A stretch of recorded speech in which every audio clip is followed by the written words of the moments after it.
a couple of my kids' books, which are both historical fiction. So, I need to find things. Do you need a hand? Well, yes. Yes and no. I mean, you can get me to hold those if you like. So I've always been really fascinated by history, particularly the relatively recent past. I grew up on a diet of Little House on the Prairie books and books about Helen Keller and Marie Curie, and so I was just always fascinated the way that people did things in the past, particularly the recent past. So I used to love listening to my mum talking about the Dunnicart man who used to come and like collect the wee and poo out of the back of the toilet and put it in a cart, and that bread and milk used to get delivered on a horse and cart around Vic Park, and she wasn't allowed to go out the front in shorts because she was a girl.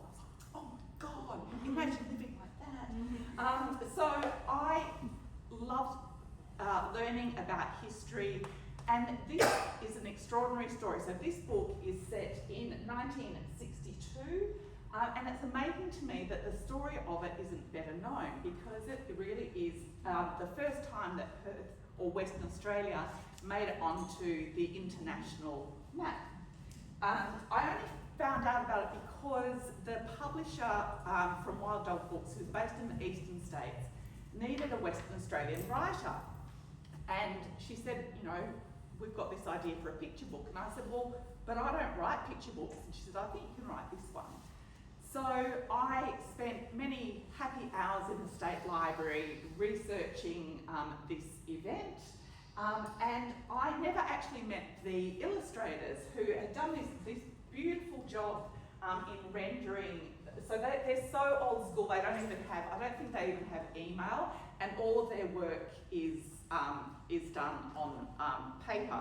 And so they would send through, or the publisher would take photographs of their sketchbooks and send them to me. And I was just fascinated to see the development of this book through these amazing sketches that they'd done doing their research on what things looked like in 1962. So they just did lots and lots and lots of pictures of, you know, hills hoists and backyards and the cars that were around at the time, and what the Swan River looked like at the time. And yeah, I just loved seeing how they developed their ideas.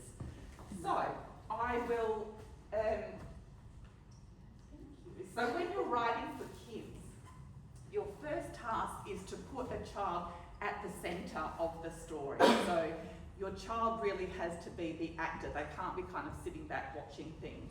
So I did take some artistic license with this because the person who had the idea that I talk about in the book came from a journalist from Western Australia, so I've given it to the kids. But apart from that, Did you want me to do the... Yes, exactly.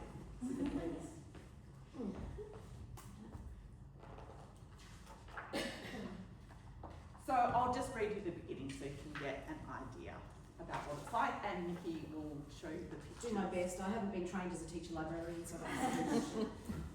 You do work in a library though. Yeah, but I don't do kids programs.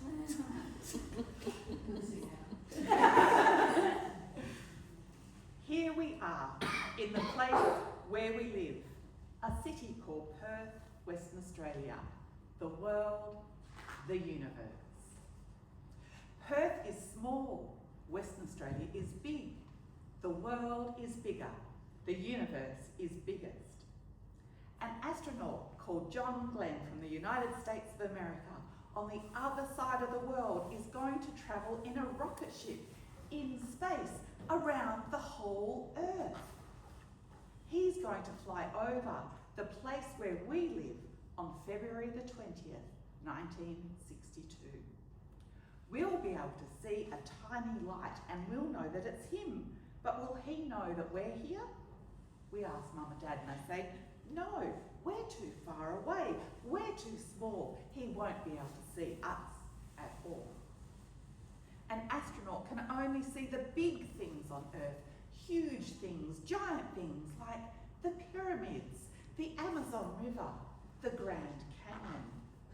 How can he see us, little people, in a street, in a suburb, in a small city, in a big state, in a big country? What if our whole street turns on their lights? Not enough, says Mum. Our whole suburb? Probably not, says Dad. What about the whole city?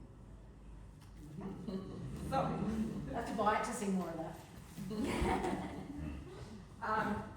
so this is a book that came out last year, and again, it's a story that I'm amazed isn't better known, and I only came across it by accident. I'll read you the first couple of pages so that you'll get an idea. Day 1, 4 p.m, 19th of March 1907, Bonnie Vale, Western Australian Goldfields, Australia. Quick, quick, everyone come quick! Joe thinks he hears shouting over the rain, tap, tap, tapping on the tin roof, turning the floor to mud. Behind the canvas wall, Joe gathers rocks in his hands to throw in cases, the Aussie kids again. Papa told him not to, but Papa's not here. He leans his ear towards a path that is now a river, thanks to the endless rain. The voice calls again, everyone, help! Joe breathes out with relief. It isn't the Aussie kids, it's one of the workers from the Britishers' camp. Joe sticks his head through the flap while the mud squelches through his bare toes. The mine has flooded, the worker calls. Before he has time to think, Joe is running to the mine where his papa works deep underground. So, I came across this story because in 2022 I was in Coolgardie for Book Week, and after I'd done some sessions at the Aboriginal High School there, the librarian took me to the Coolgardie Museum. Has anyone been to the Coolgardie Museum? Yeah, it's an amazing museum. It is worth the 8-hour drive to it. Maybe stay overnight there. And there was this whole room dedicated to the story of this trapped miner who was called Modesto or Charlie Baraschetti. So on that day, a flash flood hit the mine. There were 160 men deep underground when the flood hit, and they managed to scramble out. Like, there was just debris and water just rushing in. Like, one guy broke his leg. It was really dangerous, and it was a while before they could all get to the surface. And when they did, they looked around and they realised that Charlie Baraschetti wasn't there. So I was reading this story on these big panels, and you go around and there were all these other people too, and everyone is glued. You know how they say people don't read anymore? If you have a really good story, they're going to read. So they're standing and reading the story of the 9 days where this man was trapped underground. And it is just an absolutely gripping story. And then I got to the final panel, and it said that Charlie Baraschetti had 5 children, and my imagination immediately went whoop.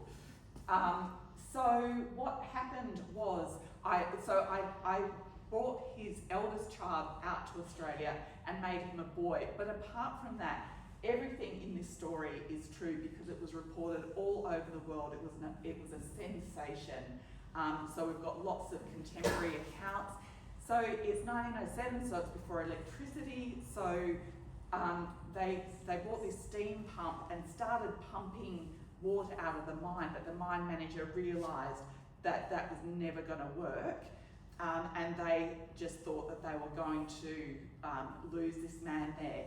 And the mine manager's 7-year-old son had come from New Zealand, and he'd seen divers, and he said, "Dad, could you get divers down there?" And so this was passed on. They rushed these divers from Fremantle. They broke the train speed record for about 50 years. It stayed in place. It's an amazing, amazing story. So that's where I came up with the idea of the story, and yeah, it's an amazing story, true story of survival, but also communities coming together and communities that were really divided. So at the time, the Italians and the British hated each other, and the British particularly hated the Italians, but for one moment or 1 month or a few weeks, they all came together to rescue this man, and it really is an amazing story. So if you have, I don't know, 8 to 11-year-olds, depending on how advanced in reading they are, it's written in verse, and so it's an easy read, but yeah, it's a fascinating story. So I'm very glad to have accidentally come across both that and City Plumage. Okay, we're going to do another piece of music now. This is actually going to be